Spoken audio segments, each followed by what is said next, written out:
기독교를 믿음의 종교라고 합니다.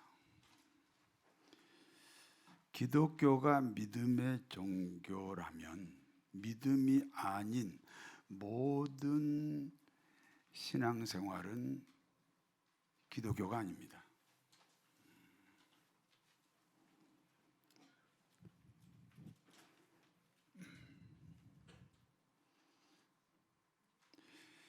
마가복음 11장 23절을 같이 읽습니다. 내가 진실로 너에게 이르노니 누구든지 이 산더러 들리어 바다에 던지으라 하며 그 말하는 것이 이루어질 줄 믿고 마음에 의심하지 아니하면 그대로 되리라. 우리 교회 앞에 계양산이 있습니다. 보이지요?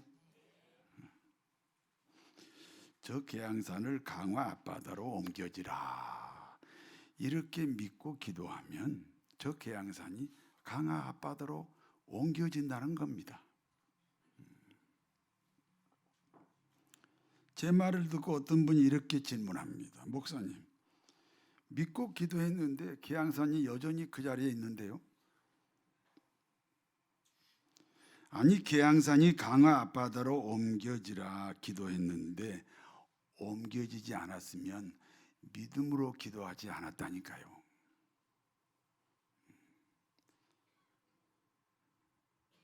우리가 지금 예배 드리는 것도 신앙생활이잖아요. 우리가 이제 찬양대가 찬양하는 것도 신앙생활이고 대표기도, 안내, 성경봉독, 기도 다 신앙생활인데 이게 믿음으로 해야 된다는 거예요. 믿음으로 해야 되니까 우리가 주일 낮예배 한 번 나와가지고는 안 되겠구나. 뭐 한 번 나와도 되는 사람은 되지만 중요한 자리에 있는 사람들은 그래도 심야 예배는 나와서 기도해서 믿음으로 하자.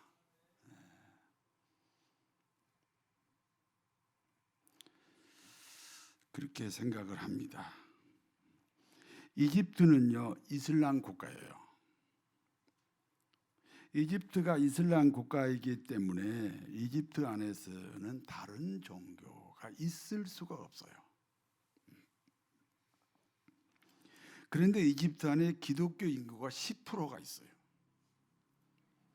이집트 안에 10%의 기독교인을 콥트 교단이라고 합니다. 이집트 안에 10% 이 콥트 교단이 이슬람주의자들이 얼마나 보기 싫겠어요. 그래서 이집트 이슬람주의자들은 이 콥트 교단을 말살하기 위해서 이렇게 조건을 걸었습니다. 너희들이 믿는 성경에 보니까 믿음으로 기도하면 산을 옮긴다고 했어. 그러므로 기도해서 산을 옮겨봐. 만약에 기도했는데 산이 옮겨지지 않으면 너희 기독교는 가짜 종교야. 그러므로 너희 기독교인들은 모두 이슬람으로 개종을 해야 돼. 안 그러면 다 죽이겠다. 그러므로 이집트 콥트 기독교인들이 생사를 걸고 기도합니다. 그리고 지금도 이집트 안에 10%의 기독교인이 있습니다. 기도를 통해서 산을 옮겼기 때문입니다. 저는 그 현장에 갔다 왔어요.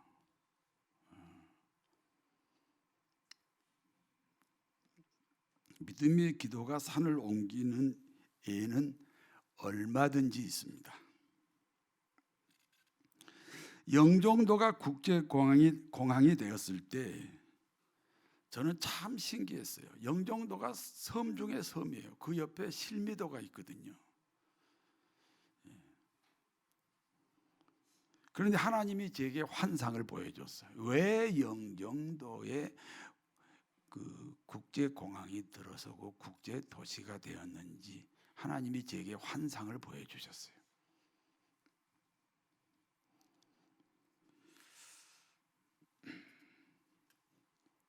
영종도가 섬 중에 섬이라 그랬잖아요.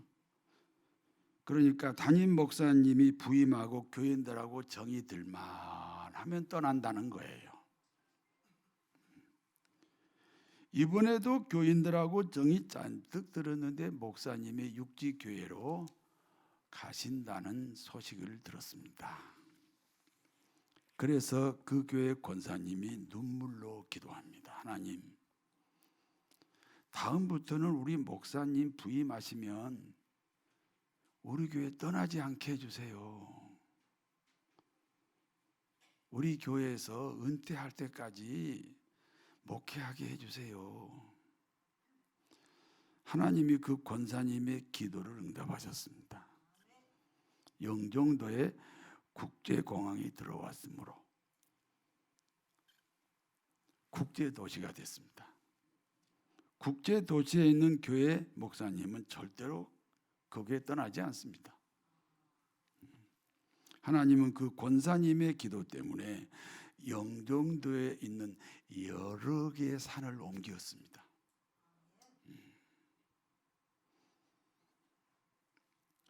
하나님이 천지를 창조하셨습니다. 하나님이 천지를 창조했다는 사실은 믿음입니다. 설명하는 게 아니에요. 이게 믿음이에요.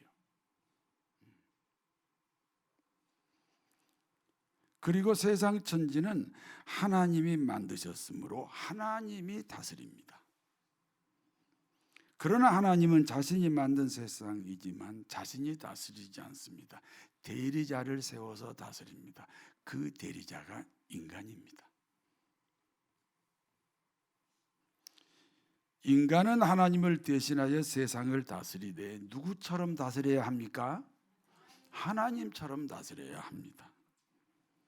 그러므로 하나님이 인간을 만드실 때 자기 형상으로 만들었습니다. 하나님의 형상은 하나님의 영입니다. 하나님은 영으로 존재하십니다. 그러므로 인간 안에는 하나님이 계신다는 겁니다.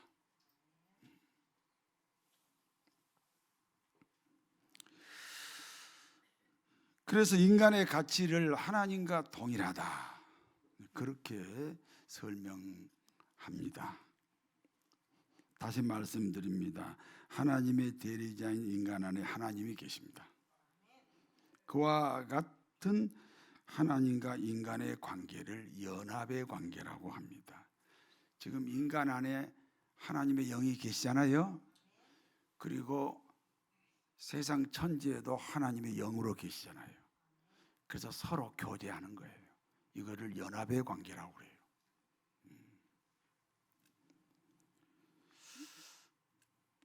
그러므로 인간이 세상을 다스리되 하나님처럼 다스립니다. 그런데 어느 봄날 사단이 인간을 찾아왔습니다. 그리고 이렇게 말합니다. 하나님이 너희들은 선악과를 먹지 못하게 한 이유를 아느냐? 저 선악과를 먹으면 너도 하나님이 되는 거야. 사단이 다시 유혹합니다. 먹어라. 그러면 너도 하나님이 된다. 인간 입장에서 볼 때 인간이 하나님이 된다는 것은 엄청난 이익입니다. 그러므로 인간은 사단의 유혹에 넘어갔습니다. 그리고 선악과를 먹었습니다. 피조물인 인간이 하나님이 되겠다고 하면 그와 같은 인간을 하나님은 어떻게 해야 되겠습니까? 아니, 자기가 만든 이 피조물인 인간이, 그 인간이 지가 누구라고 한다고요? 하나님이라고 선포하면 진짜 하나님이 그 인간을 어떻게 해야 되겠냐라고 제가 질문하는 거예요.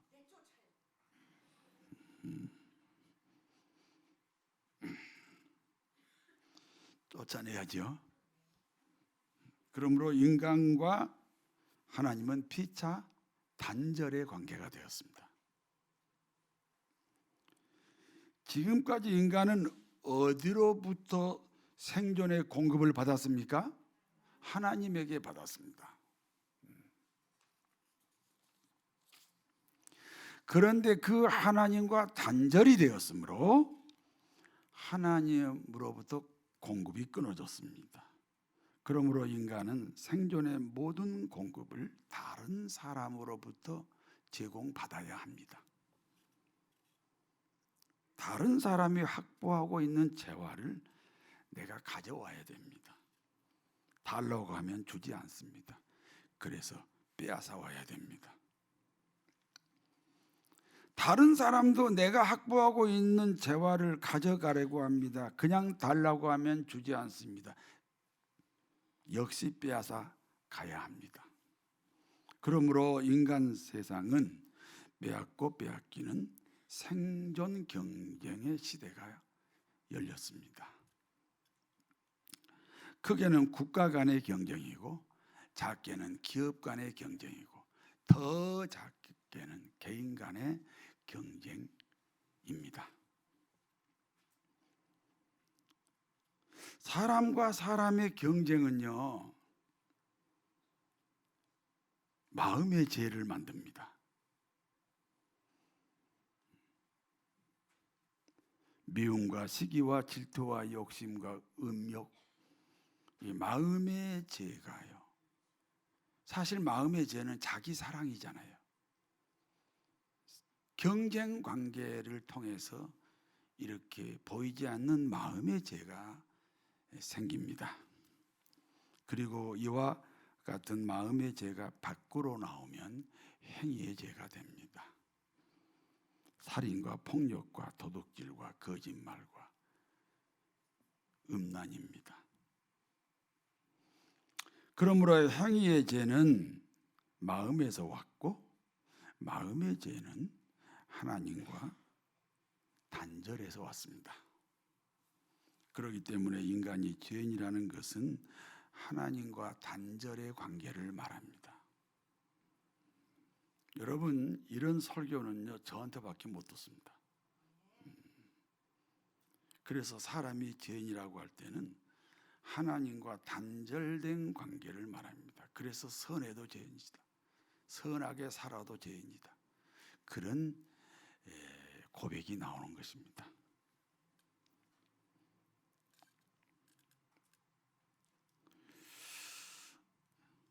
이해가 되십니까? 사람이 살다가 죄 짓는 게 아니고 이미 죄를 가지고 태어났다는 겁니다. 하나님과 단절되었으므로 하나님 없는 인생입니다. 하나님 없는 인생이 살다가 죽으면 어디로 가요? 하나님 없는 데로 갑니다. 우리는 그것을 지옥이라고 말합니다. 그러므로 우리 기독교가 말하는 죽음은 지옥 가는 걸 말합니다. 죽음은 없어지는 게 아니에요. 세상에 한 번 존재한 것은 절대로 없어지지 않습니다. 나무가 불에 태워지면 또 다른 물질로 바뀌는 거예요. 육체는 흙으로 왔으니까 흙으로 돌아가고 영혼은요, 어디론가 가야 되는데 하나님 없는 인생으로 살다가 떠나면 하나님 없는 곳으로 가는데 그걸 지옥이라 하고, 우리 기독교가 말하는 이 죽음은 이 지옥 가는 것을 말합니다.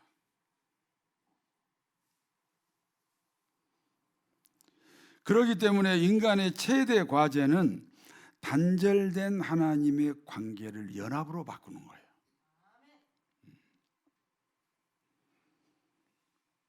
죄가 하나님과 인간을 단절시켰습니다. 그런데요, 죄는 없어지지 않아요. 내가 죄를 지었는데 뭐 벌금을 물었다고 없어지나요? 감옥에 갔다 왔다고 없어지나요? 죄는 한 번 지은 죄는 그냥 남아 있어요. 그런데 그 죄값을 치르면 그 죄는 하나님과 단절이라는 효력을 상실합니다. 그 죄의 권세가 없어져요. 하나님과 단절이라는 관계가 상실돼 버려요. 인간과 하나님의 관계가 단절에서 연합으로 바뀐다. 죄값을 치르면 이 단절의 관계에서 연합의 관계로 바뀐다.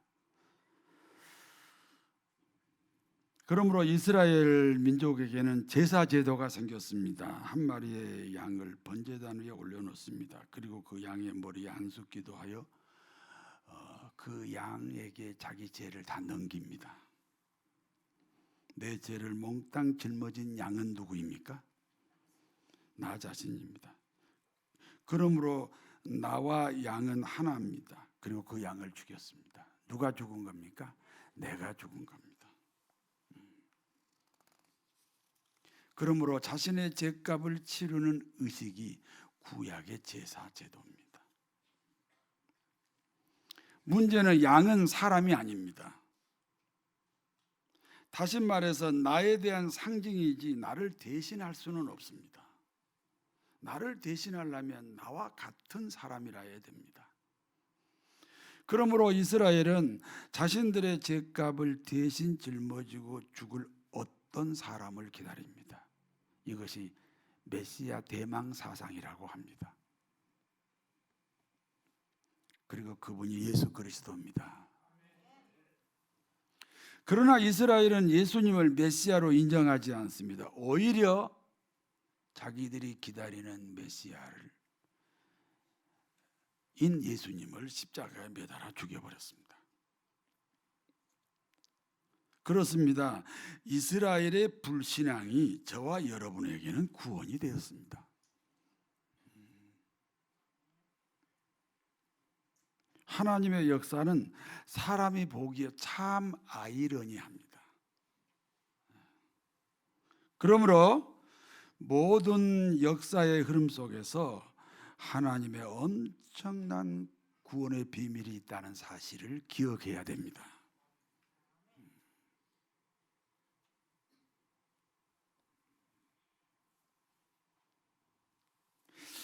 어느 날 마리아에게 가브리엘 천사가 찾아왔습니다. 그리고 이렇게 말합니다. 누가복음 1장 26절에서 31절을 같이 읽습니다. 여섯째 달에 천사 가브리엘 하나님의 보내심을 받아 갈리 나사렛이란 동네에 가서 다윗의 자손 요셉이라 하는 사람과 약혼한 처녀에게 이르니 그 처녀의 이름은 마리아라. 그에게 들어가 이르되 은혜를 받은 자여 평안할지어다. 주께서 너와 함께 하시도다 하니 처녀가 그 말을 듣고 놀라 이런 인사가 어쩌민가 생각하며 천사가 이르되 무서워하지 말라. 내가 하나님의 은혜를 입었느니라. 보라 내가 잉태하여 아들을 낳으리니 그 이름을 예수라 하라. 마리아는 동정녀입니다. 동정녀라는 말은 남자를 경험해 보지 않는 여자를 동정녀라고 합니다. 그런데요, 약혼자는 있습니다. 동정녀지만 약혼자는 있습니다. 약혼자 이름이 요셉입니다. 어느 날 동정녀 마리아에게 가브리엘 천사가 찾아왔습니다. 그리고 이렇게 말합니다. 은혜를 받은 자여 평안할지어다. 계속해서 가브리엘 천사가 마리아에게 말합니다. 보라 너는 잉태하여 아들을 낳으리라. 이름을 예수라고 해라. 동정녀 마리아에게서 낳으라는 예수는 어떤 분입니까? 누가복음 1장 32절에서 35절을 같이 읽습니다. 그가 큰 자가 되고 지극히 높으신 이의 아들이라 일컬음을 주 하나님께서 그 조상 다윗의 왕위를 그에게 주시리니 영원히 야곱의 왕으로 다스릴 것이며 그 나라가 무궁하리라. 마리아가 천사에게 말하되 나는 남자를 알지 못하니 어찌 일이 있으리요. 천사가 대답하여 이르되 성령이 네게 임하시고 지극히 높으신 이의 능력이 그를 덮으시리니 이러므로 나실 바 거룩한 이는 하다 일컬어지리라. 지극히 높으신 분은 하나님이죠. 그리고 지극히 높으신 하나님의 아들은 예수 그리스도입니다. 하나님에게는 사모님이 안 계십니다.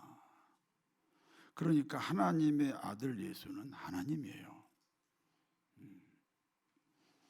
하나님이신 예수님이 동정녀 마리아에게서 태어나신다는 겁니다.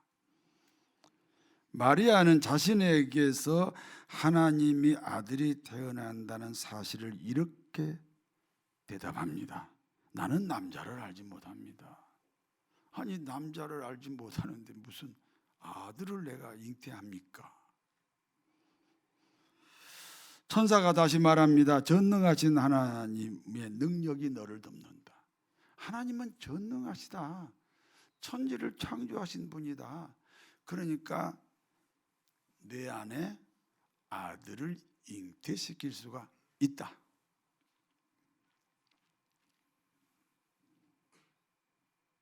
그때 마리아가 대답합니다. 주여, 나는 주님의 여종입니다. 주의 말씀이 내게 이루어지게 하소서.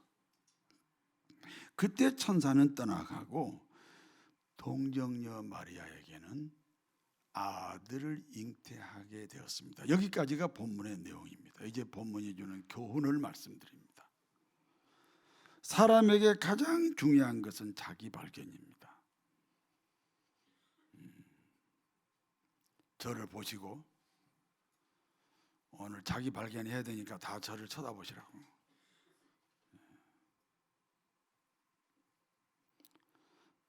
사람이 죄를 짓지 않는다는 것은 행위의 죄를 가리키죠. 제가 여러분에게 질문합니다. 안양교도소에 수감된 살인자가 있습니다. 안양교도소에 수감된 어떤 살인자의 환경이 그대로 여러분의 환경이 되었으면 여러분은 어떻게 살았을까요?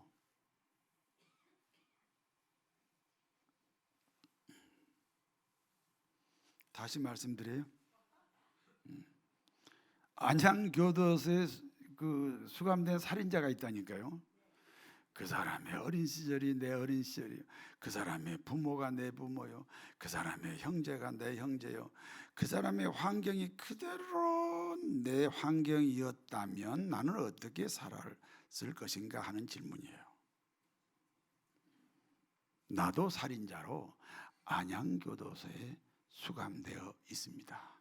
그것이 나를 발견하는 거예요.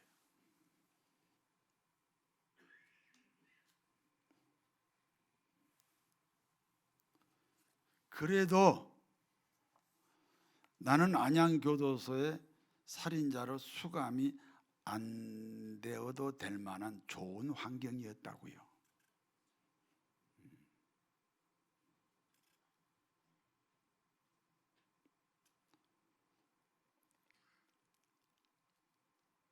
그러니까 안양교도소에 살인자로 수감된 사람과 내가 같은 점은 나도 내 안에도 그런 죄가 있었어요. 죄를 지을 가능성을 가지고 있었어요. 다른 점은 환경이 다를 뿐이에요. 이 고백을 자기 발견이라고 합니다. 행위의 죄는 어디서 왔습니까? 행위의 죄. 이미 설명했어요. 행위의 죄는 어디서 왔어요? 마음에서 왔죠. 그럼 마음의 죄는 어디서 왔어요? 하나님과 단절해서 왔죠. 그러므로 모든 인간은 죄인이에요. 그리고 그 죄의 값은 사망이에요. 사람은 누구나 사망이라는 죄값을 치르지 않으면 하나님께로 나아갈 수가 없습니다. 그러므로 인간에게 절체절명의 소원이 뭡니까? 누군가 나를 대신하여 나의 죄값으로 죽을 수 있는 사람이 필요합니다. 누군가 나를 대신하여 나의 죄값으로 죽을 수 있는 어떤 사람이 필요합니다. 내가 사람입니다. 그러니까 나를 대신하려면 나 같은 사람이어야 합니다. 그리고 죄는 없는 사람이어야 합니다. 나 같은 사람이고 죄는 없어야 되고, 그래서 하나님이 인간으로 오셨다는 겁니다. 여자의 몸에서 태어났으니 사람이 맞습니다. 그러나 아버지가 없으니까 죄는 없는 사람입니다. 오늘은 2024년 크리스마스 주일입니다. 성탄을 기념하는 것은 절간에서도 합니다. 특히 술집에는 더 화려하게 합니다. 이단들도 성탄을 기념합니다. 국가에서도 성탄절을 공휴일로 지정하여 지킵니다. 그러나 교회가 기념하는 성탄절과 세상이 기념하는 성탄절은 전혀 다릅니다. 한국 교회가 무엇이 위기냐? 세상 사람들이 지키는 그 성탄절을 지키고 있다는 거예요. 그게 위기예요.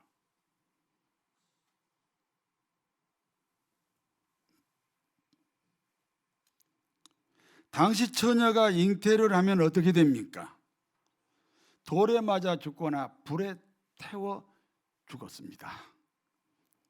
마리아는 처녀입니다. 하나님의 말씀을 받아들이면, 다시 말해서 아들을 잉태하면 돌에 맞아 죽거나 불에 태워 죽어야 합니다. 하나님과 인간은 인격 관계입니다. 마리아가 허락하지 않으면 예수님은 마리아 안으로 들어갈 수가 없습니다. 아무리 전능하신 하나님이지만 마리아가 허락하지 않으면 마리아는 잉태할 수가 없습니다. 마리아는 무엇 때문에 처녀의 몸으로 아들을 낳는 문제를 허락했나요? 하나님의 뜻이기 때문입니다.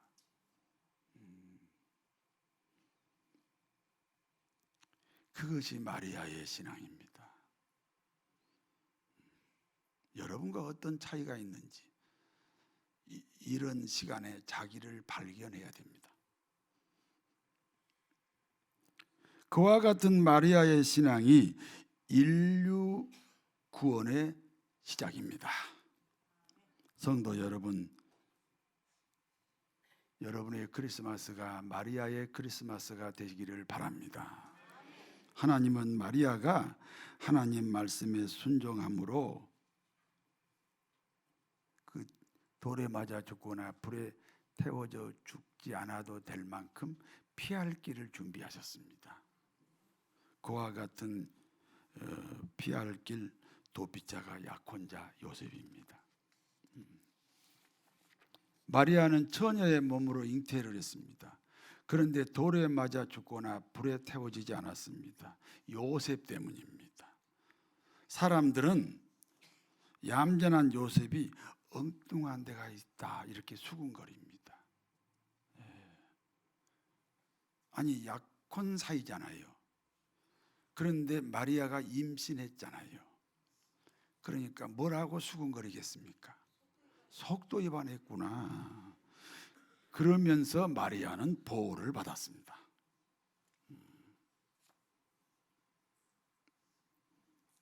성도 여러분, 2024년의 크리스마스입니다. 마리아처럼 가난한 마음, 부러진 마음으로 주님을 마음에 모셔야 합니다. 그러면 주님이 아기 예수로 내 안에 들어오십니다. 여러분 안에 들어가십니다. 그리고 그분과 함께 동행하게 됩니다. 갈릴리에도 가시고 사마리아에도 가시고 예루살렘에도 함께 합니다. 그리고 골고다 십자가에도 함께 합니다. 무덤에도 함께 내려갑니다. 그러므로 부활에도 함께 합니다. 지금은 성령으로 오셔서 보혜사 성령으로 오셔서 저와 여러분과 함께 합니다. 그것이 2024년의 크리스마스입니다. 그리스도인에게 가장 중요한 것은 자기 발견입니다. 자기 발견의 중심은 자신이 죄인이라는 고백입니다. 그리고 그 죄의 값은 죽음입니다. 하나님은 인간의 죄값을 대신 짊어지기 위해 인간으로 오셨습니다. 그날이 성탄절이에요. 하나님의 결정에 순종했던 마리아를 통해 예수님이 구세주 예수님이 이 땅에 오셨습니다. 한 사람의 순종이 인류의 구원이 되었습니다. 마리아처럼 우리들도 마음에 예수님을 모셔야 합니다. 그러므로 메리 크리스마스. 한번 인사합시다. 메리 크리스마스. 우리들 심령 속에서 이루어지는 크리스마스입니다. 그리하여 전능하신 하나님의 풍성한 역사가 여러분과 함께 하시기를 진심으로 축원합니다. 전능하신 하나님이 인간으로 오셨습니다. 그리고 저희 죄값으로 십자가에 죽으시고 3일 후에 부활하셨습니다. 지금은 보혜사 성령으로 다시 오셔서 저희와 함께 하십니다. 그와 같이 내 안에서 이루어지는 2024년 크리스마스가 되게 하여 주옵소서. 예수님의 이름으로 기도하옵나이다. 아멘.